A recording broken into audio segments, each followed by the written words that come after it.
دا ملګری تپوس کوي چې زمونږ والد صاحب خپلو خویندو ته د نیکه په جایداد کې حصه نه ده ورکړې. نو زما پلار خپلو خویندو ته یا مونږه د خپل پلار خویندو ته زکات ورکولی شو او که نه شو ورکولی. نو ورکولی شي زکات ورله د هغې چې تاسو سره کومه حصه ده اندخه استحقاق دا د زکات د پاره رکاوټ نشي جوړېدی. زکات په خپل ځای باندې که هغې مستحق وي د زکات نو زکات ول ورکولی شي. البته په حصه ورکولو کې تلوار پکاري ځکه چې نه د مرګ پته لګي نه د ژوند پته لګي. نو چې څومره پورې څومره زر تر زره ځان د دې ذمهدارۍ نه بنده فارغه کړي نو قبر او آخرت ته تلل دي چې ذمهداري فارغه وي نو ښه وي. دا ملګری تپوس کوي چې زمونږ جومات کې ټایل لګېدلي دي نو جومات کې واړه سبق هم وي نو کله چې یو په موږ باندې جمع ودرېږي نو شاته چې واړه دي نو هغې روانۍ کوي یا د څه حرکتونه کوي نو محلي یو کس نیم ټایلونو کې د هغې حرکاتو سکناتو ته ګوري او بیا چې مونځ وشي نو هغه ته ووایي تا دا کول او تا دا کول. نو دې تپوس کوي چې دا مسله څنګه ده. نو مونځ الله جل شانه طرف ته توجه نوم دی او د دې دپاره نه دی چې موږ په اینه کې یا په ټایل کې یا بل داسې عکس جوړونکي څیز کې د نورو خلکو حرکاتو سکناتو ته وګورو. داسې کارونه په مونځ کې مکروه دي او دې سره د مونځ خشوع خضوع د هغې مقام او مرتبه کې ډېر زیات کمی راځي. نو په کار دا ده چې مونځ خپل مونځ ته بنده متوجه وي او وړو ته د مونځ نه مخکې یا وروستو د ادب کولو کوشش کوي. دا نه چې مونځ کې د هغې کارونو ته د هغې منډو تړلو ته هغه فکر کوي دې کې خپل مونځ کې توجه او نقصان راځي. دا ملګری تپوس کوي چې ما د قرآن پاک حفظ شروع کړی دی او هغه د څه حالاتو په وجه باندې نیمګړی پاتې شو او چې کومه حصه مې د قرآن پاک یاده کړې وه نو هغه هم متاثره شوې ده. هغه شانتې یاده نه ده څنګه چې یاده ساتل پکار دي. نو د دې په سلسله کې د یو درې تپوسه کړي دي. لومبنی تپوس دا چې کوم یو کس قرآن پاک په یاده باندې ویل شروع کی نو آیا هغه باندې دغه قرآن پاک سر ته رسول لازم دي او کنه. نمبر دویم دا چې کوم کس حفظ وکي نو د هغه دپاره فضایل څه دي. او نمبر تین دا چې کوم کس قرآن پاک یاد کړي او بیا ییر کړي نو وعیدونه څه دي. نو لومبنی خبره خو دا ده چې قرآن پاک بنده په یاده باندې یادول شروع کی نو حفظ کول دا یو مستحب عمل دی یو نفل عمل دی. الله تعالی ولا اجر ورکوي. نو چې کله شروع کی نو اگر چې د باندې دا لازم نه دی چې دغه سر ته ورسي خو بیا سر ته رسول پکار دی چې الله تعالی د قیامت پر ورځ باندې د کامل حفاظو په صف کې پاسي. نو د دې لپاره دا ضروری ده چې خپل ژوند په دې کې تیر کړی شي. د خپل 24 غنټو څه حصہ بنده دې لور کې یو آیات یادې دو آیات یادې خو لیکن صرف دا خبره چې پرې خودل نه دی پکار. اگر چې لازم نه دی سره رسول خو پرې خودلم نه دی پکار ځکه چې الله تعالی یو انعام وکړ نو چې دا سره ته ورسی نو دا ډېره زیاته خي. او دویمه خبره دا ده چې کم کس حفظ وکي نو هغه د عام بیانونو کې علماء کرام بیانوي چې د ټولو نه لوی انعام دا دی چې الله تعالی به ورته فرمایي چې ته قرآن پاک په دنیا کې څنګه تا په مزه مزه باندې وي دغه شانتې قرآن پاک وایه او د جنت په مراتبو باندې خیژه. څومره لوی فضیلت دی. مور او پلار ته الله تعالی تاج په سر د هغې رڼا د نور په شانتې وي. او نو نبی علیه الصلاة والسلام فرمایي چې ستاسو څه خیال دی چې د هغې حافظ قرآن سره به الله تعالی د اکرام او د انعام کومه معامله کوي. ایو حدیث کې نبی اکرم صلی الله علیه وسلم فرمایي چې حافظ قرآن چې کله وفات شي نو فرښتې د هغه د قبر داسې زیارت لرازي کما یزار البیت العتیق لکه څنګه چې خلک د بیت الله زیارت لرازي. او نبی اکرم صلی الله علیه وسلم یو حدیث کې فرمایي اکرموا حملة القرآن فمن اکرمهم فقد اکرم الله. د قرآن پاک د حافظانو عزت کوي ځکه چې څوک د حافظ قرآن عزت کوي نو د الله تعالی عزت کوي. نو ډیر زیات د فضیلت سیز دی او يرولي ډیر د وعید سیز دی. نبی علیہ الصلوۃ والسلام فرمای چې په هفته کې 2 پیری په ما باندې د امت اعمال پیش کول شي، نو په هغه کې د ټولو نه لوی ګناه هغه ماته دا ښکاری د امت چې قران پاک یاد کی او بیا یې کی. الله جل شانه دې موږ او تاسو په نیک عمل باندې استقامت نصیب کی او الله تعالی دې ملګری دا چې کلیپس وکوري نو دې ملګری تم دعاګانې کوي چې الله تعالی دې د تکمیل توفیق ورکړي او ان شاء الله تعالی موږ هم دعاګانې کوو او دا رب اشرح لي صدري ويسر لي امري واحلل عقدة من لساني يفقهوا قولي دا دعا ځان سره ډیره وایي. الله تعالی به ان شاء الله تعالی اسانتیا راولي کوي. دا ملګری تپوس کوي چې بعضی کسان په ډیوټي باندې وي او هغه موبایل استعمالي او نت استعمالي،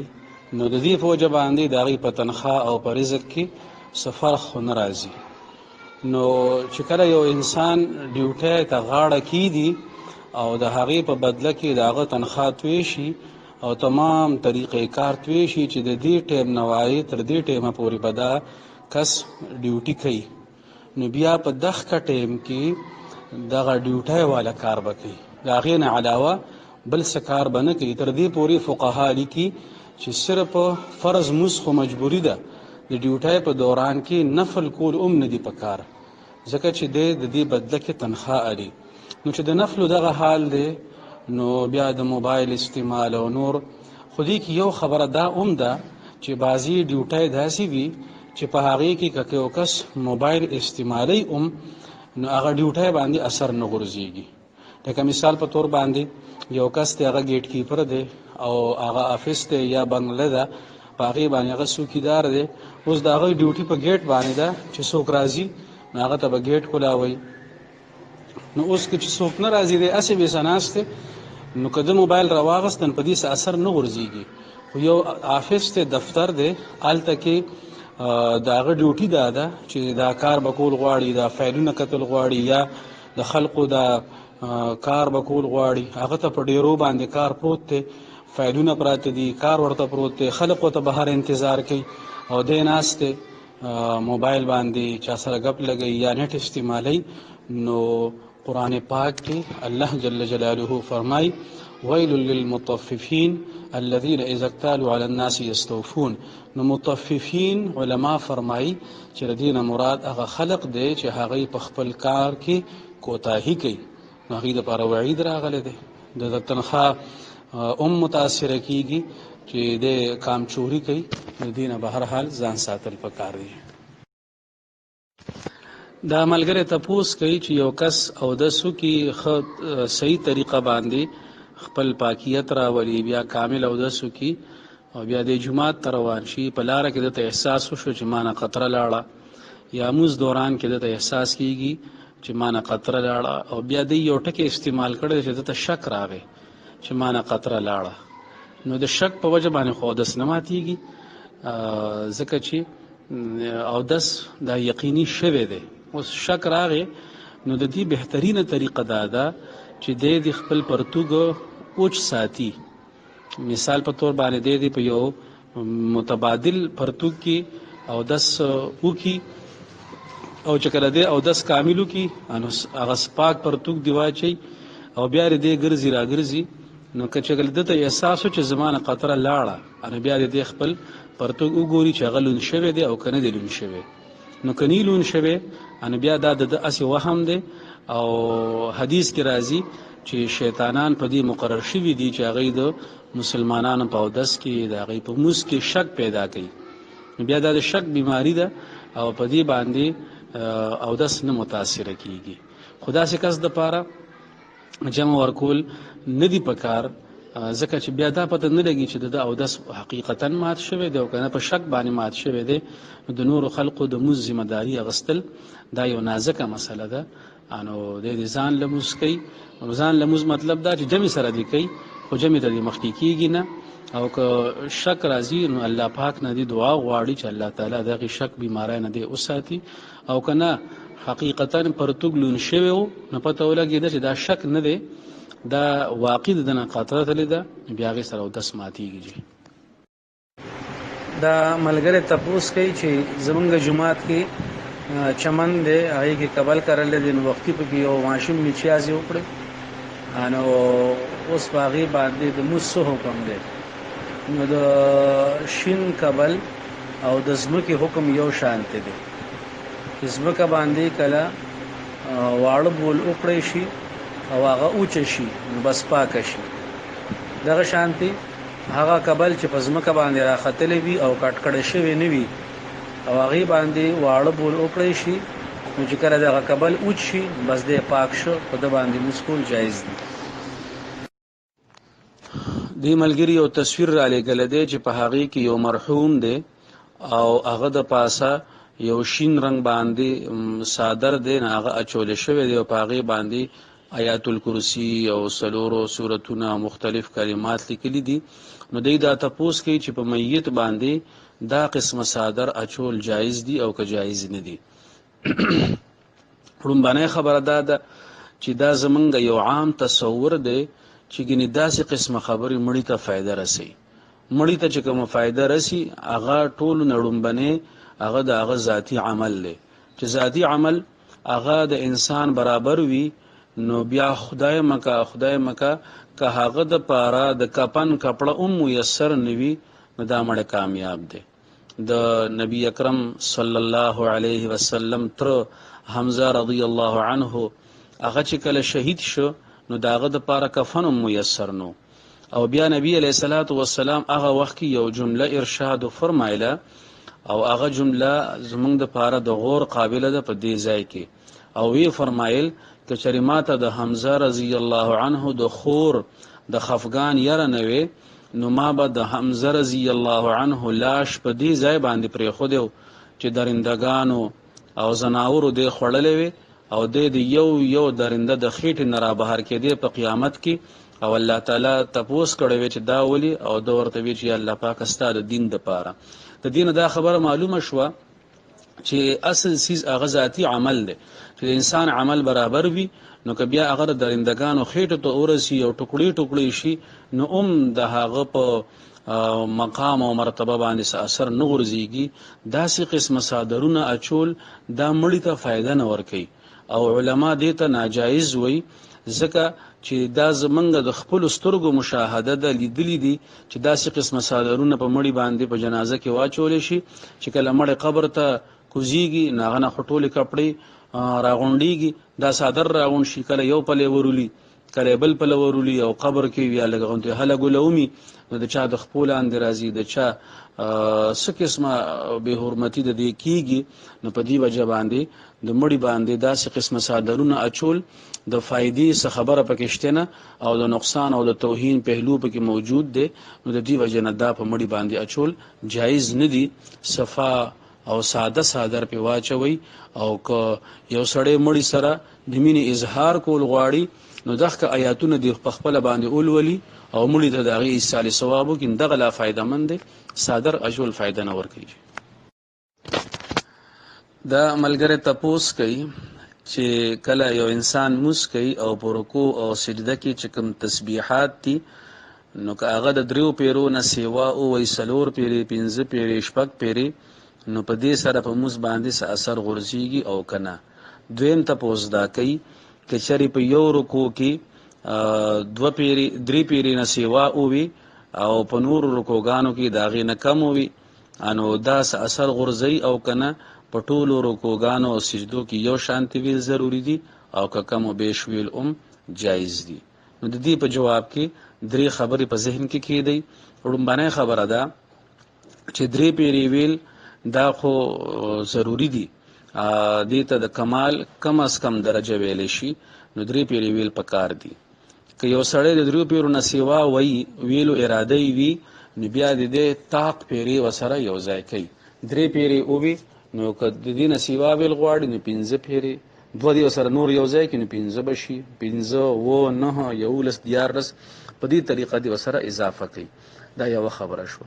دویمه خبره ده که چېرې په یو رکوع کې د په طبیعت کې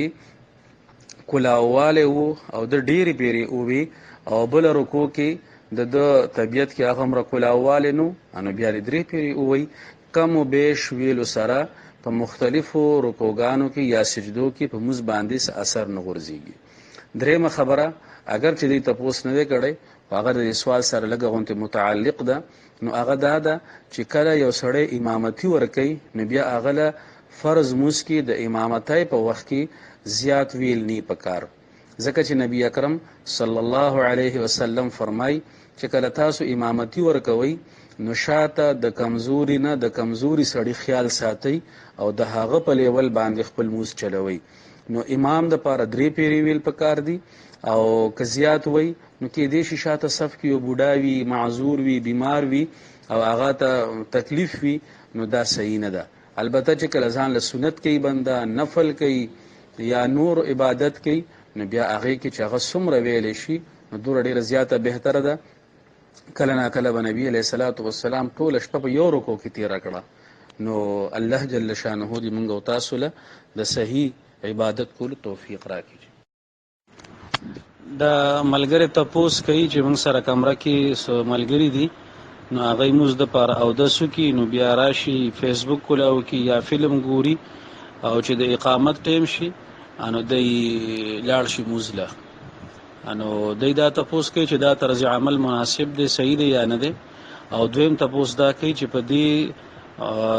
طریقې باندې دا سکول سره د دې په او دس باندې اثر غورځيږي او کنه غورځيږي نو دا د دې تپوس دی. نو جواب دا دی چې دا مونږ دا پزان باندې بوج نه دی ګڼل پکار دا د اسلام بنیادی ارکانو کې یو رکن دی په صحیح طریقه باندې ادا کول د دې اهتمام پکار دی او موږ داسې جوړول پکار دی چې بنده د ګناهونو نه د بے حیايۍ نه منع کی. الله تعالی قرآن پاک کې فرمایي چې بهشکه موږ د انسان منع کوي د بے حیايۍ او د ګناه د کارونو نه. نو صحیح طریقه دا ده چې په خشوع خضوع سره او د سکړې شي او د موږ نه مخکې ک نفل جایز وي مثلا سحر او د ماخام ټیم نیوي نو د موږ نه مخکې جمعه تلاړ شي نفلو کې بلکې نبی اکرم صلی الله علیه وسلم فرمای چې کله سړی موږ ته انتظار کوي د موږ ثواب ملاويږي او چې کله موږ انتظار کوي نو فرښتې د دې لپاره د رحمت او د مغفرت دعاګانې غواړي. نو موږ په داسې انداز کې اختیارول پکار دي چې موږ د ګناهونو نه منع کی دا نه چې موږ ته لګونه ټیم ملاويږي نه اگر چې هغه د موږ او د 10 درمیاني وقفه ولې نه وي باغی کی یا فلم قتل یا فیسبوک قتل انتهایی زیاته نامناسبه خبره ده د دې ځان ساتل پکار دي. باقی د اودس خبره نو اودس کپه دغه فلمونو یا دغه بازی ویډیوګانو کتو سره د دې خیالاتو کې خرابتیا رااله او د اغي سره د وړو بولو د زاینه معمولی شانتي او به لاړې نو دې سره اودس ماتيږي. خو لیکن صرف په دغه ویډیو کتو سره اگر چې اودس نه ماتيږي خو لیکن د اودس چې کوم نورانیت نو پاغي کې کمې راغې نو داسې طرز عمل نه بالکل ځان ساتل پکار دي. موږ نه پسوم نه دي کتل پکار خدا خو انتهایی نامناسبه خبره ده چې درنګ سات لمنګ الله پاک ته ودرېګو او د الله پاک د نافرمانی نه لاړ شو الله تعالی ته ودرېګو انتهایی نامناسبه خبره ده. نو د دې په ځای باندې موږ نه دي پرې خودل پکار بلکې دا غلط طریقه دا پرې خودل پکار دي. دا ملګری تپوس کوي چې کله ملګری ناست وي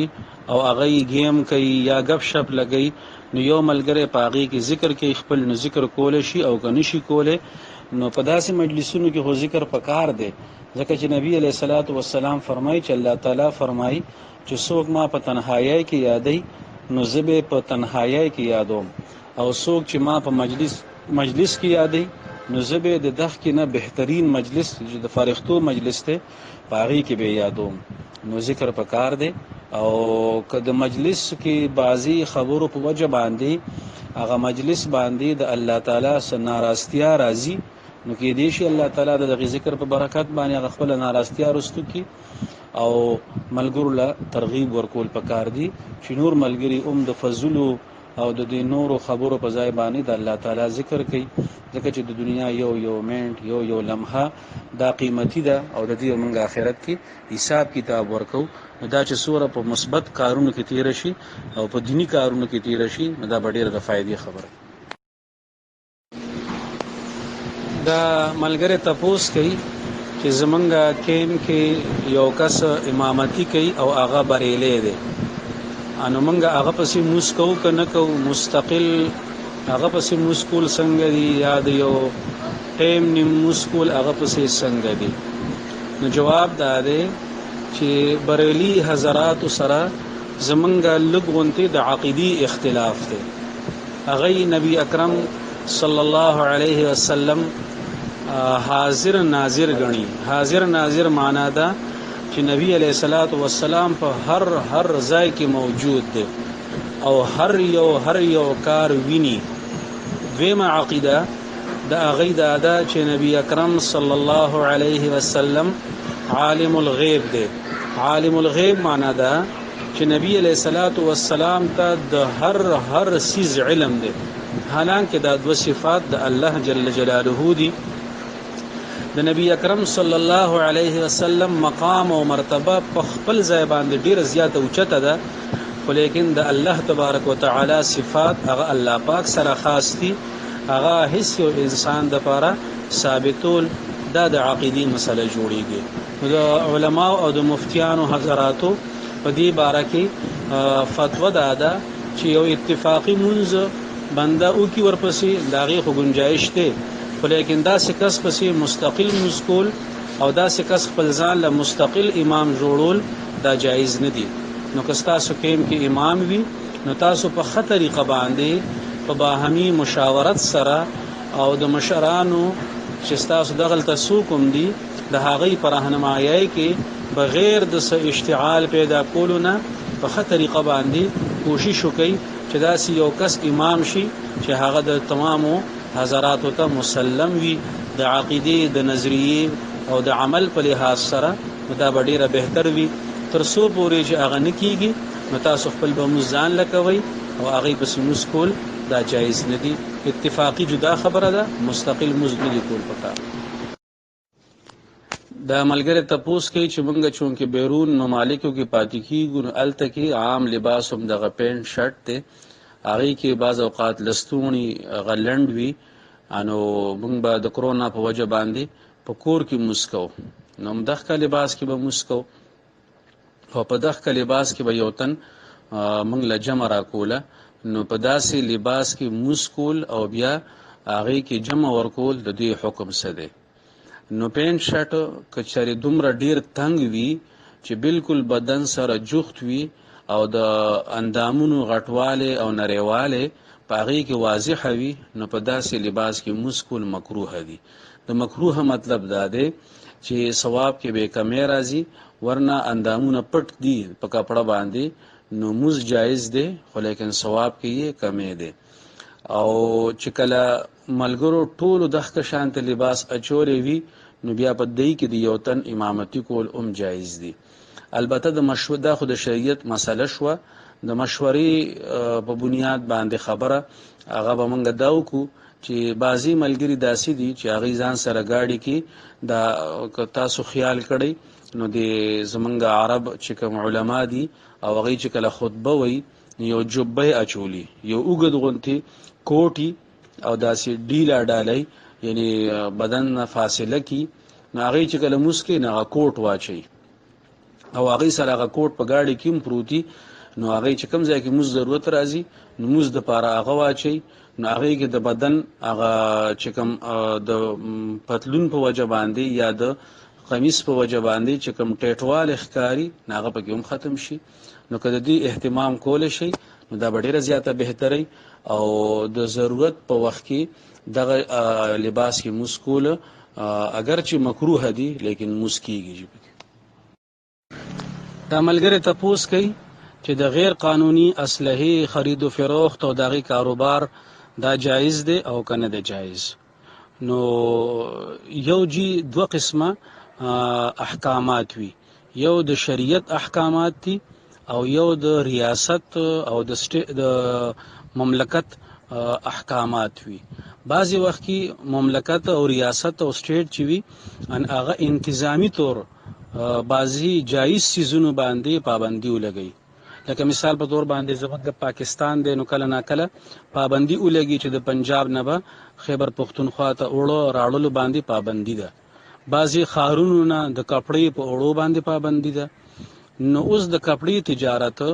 او د وړو تجارت بذات خود جایز دی. که څوک دا کار کوي نو داغه کمایي حلاله ده. خو لیکن چې کله ریاست په هغې باندې حکم ولګي نو بیا هغې ته موږ قانوني جرم وایو. که د قانون په نظر کې راغی نو بیا هغه به د مؤاخذې او د گرفت قابل وي. دغه شانتې غیر قانوني اسلحه ده چې دا د قانون په نظر کې جرم دی. نو که قانون په نظر کې راغی نو بیا به قانون راګیری نو دې ریاستی او قانوني انتظامی حکم ویل شي. دا غي په نظر کې دا جرم دی. نو دې وجې دې ځان ساتل پکاري. دا ملګری تپوس کوي چې یو زنانه خاون وفات شي او بیا په هغې باندې چونکې 4 میاشتې او 10 ورځې عدت تیرول دي. نو که چېرې هغه په یو داسې ملک کې وي چې هغې دپاره د روزګار په سلسله کې د کور نه وتل ضروري نو آیا دا به د هغې کار نه استعفا ورکوي او که نه دا هغه کار دپاره وتی شي. او بیا دوی په تفصیل کې دا ووي چې پاکستان کې چونکې مسلمانان دي د یو بل سره تعاون کوي ادارې هم تعاون کوي هغې له چوټي ورکوي. خو لیکن که داسې ملک وي چې هغې دا خبرې نه مني او هغې له چوټي نه ورکوي نو بیا د هغې دپاره څه مسله ده. نو د دې خبرې جواب دا دی چې اسلام دا د فطرت مطابق الله جل شانه یو بهترین نه بهترین دین منګ او تاسو لرا کړی دی. په دې کې د هر قسم حالاتو مطابق مکمل طور احکامات موجود دي. نو دوران عدت چې کله خاون وفات شي او ښځه کونډه پاتې شي نو ظاهره خبره ده چې بیا هغې دپاره د خوراک څښاک او د نان نفقې ضرورت دی. نو هغې سلسله کې که دا ضرورتمند وي نو دې دپاره د کور نه وتل جایز دي په شرط د دې چې ضرورتمند وي. او که نه بعضې زنانۍ هغې شوقیه جاب کوي هغې ضرورت نه وي نو بیا خو هغې دپاره وتل جایز نه دي. خو لیکن که ضرورت وي نو بیا هغې دپاره وتل جایز دي ځکه چې کله خاون وفات شي بیا خو د هغې د نان نفقې ذمه دار الله تعالی واغستو نو بیا په دغه وجه باندې دا چونکې یو عذر دی نو دا د خپل ضرورت په مطابق د روزګار دپاره وتی شي چې ځان له خپله نان نفقه هغه را پیدا کیږي. دا ملګری تپوس کوي چې د احساس پروګرام پیسې جایز دي او که ناجایز دي. نو د احساس پروګرام پورا تفصیلات خو معلوم نه دي چې هغه څه دي. خو به هر حال دې باره کې به موږ یو اصولي خبره وکړو چې کم کم پروګرامونه حکومت هغه جاری کوي نو چې په کومو شرایطو باندې جاری کوي او چا کې هغه شرایط موجود وي حقیقتا هغه شرایط پکې وي او هغه شرایطو په بنیاد باندې هغه د حکومت د پالیسۍ په باره کې مستحق وي هغه دپاره هغه پیسې اخیستل جایز دي. دا ملګری تپوس کوي چې د یو کس زوی وشي بچی وشي او هغه وفات شي بیا بل زوی وشي او چې کوم زوی وفات شوی وي د هغه نوم په دې دویم بچي باندې کیږي. نو په دې کې څه قباحت خو نشته نه هیڅ قسم قباحت نشته بلکې جایز دي. او دا مرګ او ژوند دا د نوم سره تعلق نه ساتي. دا د الله جل شانه هغې فیصلې سره چې هغه د انسان د دنیا ته راتګ نه مخکې شوي وي هغې سره تعلق ساتي چې دی مړېږي کله دی به دنیا نه رخصتېږي کله د هغې تعلق نوم سره نشته. نو که د هغه مړ بچي نوم په دې ژوندي بچي باندې ایږدي نو په دې کې هېڅ قسمه حرج نشته. د جمعې د مونځ نیت دا ملګری تپوس کوي نو بس د غړه کې چې کوم نیت دا کافي دی او که نه په ژبه باندې یو سړی وایي نو نیت مې وکړو زړه د اخلاصه 2 رکعاته فرض د جمعې مونځ ادا کوم. خاص ویل را محمد کعبی شریفی په لور کو. الله اکبر. د ملګری تپوس کوي چې زمونږ یو ملګری دی د هغه عمر د 45 سال نه بره دی او هغه ګیره توري او خالص تور رنگ ورکي، نو چې دا جایز دي او که جایز نه دي. نو په شریعت کې که د سر ویخت دي که د ګیري ویخت دي دا چې کله سپین شي انو د دې رنگ کول جایز دي، خو بیا د هغې دپاره شریعت خپل یو طریقه کار کې خوده دی، خالص تور رنگ چې په هغې کې نور رنگ ملاوت نه وي، دا د هر یو عمر د کس دپاره ناجایز دي، بلکې د دې نه نبی اکرم صلی الله علیه وسلم منع فرمایلی ده چې خالص تور رنگ ورکي، بلکې پکار دادي چې هغې سره سبراون وغیره ملاوي چې هغه خالص تور رنگ ني. نو که د 10 کالو وي او که د 100 کالو وي نو هغه دپاره خالص تور رنگ ورکول دا به هر حال ناجایز دي او د دې اجازت نشته. او په شریعت کې صرف او صرف یو ځای کې اجازت شته او هغه ځای دی چې کله میدان جنگ وي، کافرانو سره مسلمانان جهاد کوي، بیا یو مجاهد دی او هغه ګیري له تور رنگ ورکی او غرض دی چې کافرانو باندې زما روب پریوزي او کافران وایي چې دا خو ځوان دی، نو دغه یو ځای کې صرف اجازت شته او د دین علاوه بل هیڅ ځای کې هیڅ قسمه د خالص تور رنگ لګولو اجازت نشته. دا ملګری تپوس کوي چې کله یو کس روجه ونیسي او بیا د روجه ماتې په وخت کې د غروب آفتاب ټیم شوی وي لیکن اذان لا نه شوی، دې مثال ورکړی دی لکه 7:30 بجې نور پریوزي او 20 منټه کم په 8 بجې باندې بانګ وي، نو که څوک 7:30 نه پس روجه ماتي لا بانګ نه دی ویلی نو په دې باندې په روجه باندې اثر غورځېږي او که نه. نو د روجه ماتې اصل ټیم هم غروب آفتاب دی، اذان نه دی. نو چې کله د غروب آفتاب ټیم وشي یقیني طور نو که اذان نی ویل شوی هم نو روجه ماتول جایز دی.